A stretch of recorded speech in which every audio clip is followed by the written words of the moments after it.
Jumal küll. Mitusada lehekülge. Mitusada lehekülge, 2 tüüpi jagelevad mingi kuradi kraavi pärast. Mis kuradi kraav? Kindlasti oled vahel tundnud, et raamat, mida te loete või peate lugema, on surmigav. Kohe üldse ei viitsi lugeda. Nagu näha, ma saan sellest tundest väga hästi aru. Vahel ongi nii, et ka kõige kõrgetasemelisemad raamatud ei lähe üldse korda. Hakkad lugema, aga raamat on ja venib ja venib ja venib ja venib. Varsti on tähtaeg, aga mina olen alles paar peatükki läbi lugenud ja nendest pole ka mitte midagi meeles. Tuleb tuttav ette. Täna ma tahaksin teile anda ainult ühe nipi, kuidas see geniaalne romaan enda jaoks põnevaks teha.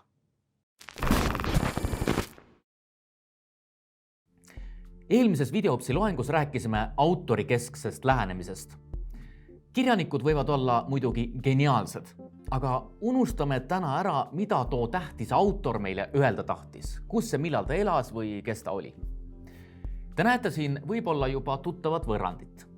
Teos on tekst pluss lugeja kujutlusvõime. Mida see võrrand meile ütleb? Ennekõike seda, et kui autor kirjutab raamatu, siis sellel pole veel valmis tähendust. Tarvis on lugeja kaasabi. Oluline on sinu hääl. Nagu ikka öeldakse, eriti valimistel. Ka sinu hääl loeb. Ilukirjanduse puhul tähendab see aga seda, et teos kõneleb alati just nimelt minu häälega. See võrrand ütleb meile ka seda, et ainult lugejast ei piisa. Teose sünniks on tarvis ka teksti. Iga tekst suunab lugejat, mängib lugeja ootustega, aitab teda ja ajab ta segadusse. Seetõttu on mõistlik eristada 2 eri tüüpi lugejat. Neist esimest kutsutakse mudellugejaks või siis ka ideaalseks lugejaks või suisa superlugejaks. Tema mõistab täielikult teksti, selle seaduspärasusi. Pole mitte ühtegi detaili, mis jääks härra või proua mudellugejal 2 silma vahele. Ta mõistab täielikult romaani tegelasi, nende vahelisi suhteid. Ta oleks nagu romaani jumal, kes teab absoluutselt kõike. Paluksin teil mõelda, kes võiks olla romaani Tõde ja õigus mudelllugeja. Mõelge sõpradele, tuttavatele. Kas tuleb keegi pähe? Kui te arvasite näiteks, et kirjandusõpetaja või mõni kirjandusteadlane või mõni kuulus inimene on mudelllugeja, siis te paraku eksisite.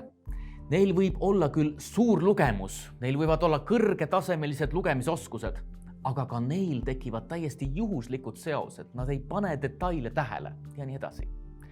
See oligi nipiga küsimus. Mudellugejat ei ole tegelikult olemas. Mudelllugeja on kujuteldav lugeja, teksti enda tunnus. Aga meie ei ole kujuteldavad. Meie oleme ikkagi päriselt. Ja kui te selles kindlad ei ole, siis võite lasta näiteks klassikaaslasele ennast näpistada. Meie oleme tegelikud lugejad. See tähendab, et me kasutame lugedes oma isiklikke kogemusi, loome oma tõlgendusi. Ja mida aktiivsemalt me loeme, mida enam ette kujutame, mida vabamalt loome seoseid meie igapäevaelu arusaamadega, varem loetuga, seda huvitavam on ka meie kaasabil sündiv teos. Mõtleme kas või romaani esimestele lausetele. See juhtus möödunud aasta. Stopp. Teate, lõpetame vahepeal video vaatamise. Minge õige esimese ettejuhtuva teist vanema inimese juurde. Küsige, mida tema seda lugedes ette kujutab. Teose tähendused sõltuvad näiteks sellest, mis rahvusest te olete. Kes on teie sõbrad, perekonnaliikmed, kui vana te olete.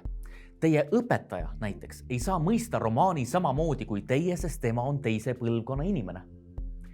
Kindlasti tuleb arvestada, et teie arusaam romaanist pole ainuvõimalik. Kindlasti on teisigi lugemisvõimalusi.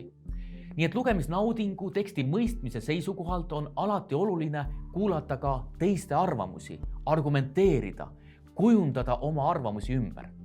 Oot, vaata kõrvale. Jah, su sõber on lugedes magama jäänud. Üksatada natukene küünarnukiga. Jah, vaikselt, jah. Joppengu mitte nii kõvasti, jah, nii. Või tegelikult, las magab edasi. Võib-olla võtab Tõde ja õigus tema unenäos hoopis ära arvamata käänakuid. Nii et las ta naudib Tõde ja õigust. Pakun teile välja mõned küsimused, millele soovitan mõelda. Kõigepealt iseenda emotsioonidele.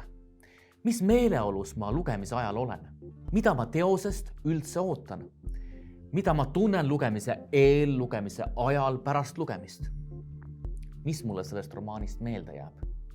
Te võite sellesama katkendi uuesti läbi lugeda ja mõelda, mida te sooviksite muuta, mis teil üldse ei meeldi. Võib-olla kirjutate teksti hoopis paremini ümber. Aga ärge kindlasti üle mõelge, võtke vabalt, nautige, las tekkida neil emotsioonidel, mis tekivad. Olulised pole muidugi ainult emotsioonid.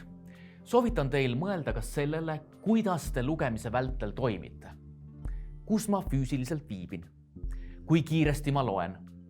Milliseid seoseid ma loon? Millele mõtlen? Millistele detailidele ma keskendun? Millised jätan kõrvale? Milliseid kohti loen ma kiiresti? Milliste kohtade juurde pöördun tagasi?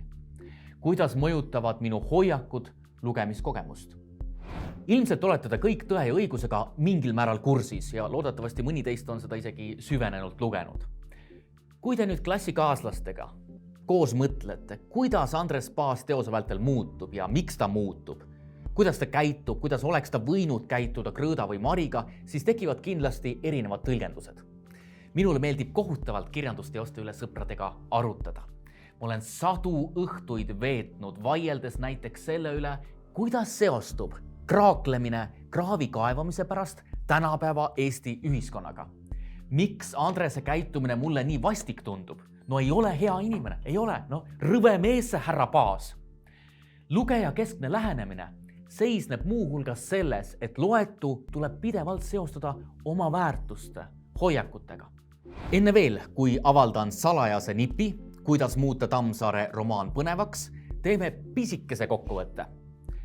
Esiteks, lugeja keskne lähenemine kirjandusteosele keskendub lugeja panusele tõlgendusprotsessis. Teiseks, mudellugeja on kujuteldav lugeja, kes mõistab täielikult teose sisemisi reegleid. Kolmandaks, tegelik lugeja on päris lugeja, kes tõlgendab teost lähtuvalt oma elukogemusest, põlvkondlikust, sotsiaalsest kuuluvusest. Ja neljandaks, lähenedes teosele lugeja keskselt võiksime mõelda tekkinud emotsioonidele ja kujutluspiltidele, lugemisprotsessile, tõlgendustele, aga ka seostele meie igapäevaelu ja väärtustega. Nüüd aga siis lubatud nipp. Milles küsimus? Mida rohkem seostada teksti iseenda eluga, seda põnevamaks läheb. Tuleb astuda tekstiga dialoogi, anda tekstile enda hääl. Seega, katsu loobuda ettekujutusest, et mudellugeja on kusagil olemas. Just sinu lugemiskogemus ja arusaamad on niisama väärtuslikud kui mis tahes muu lugeja.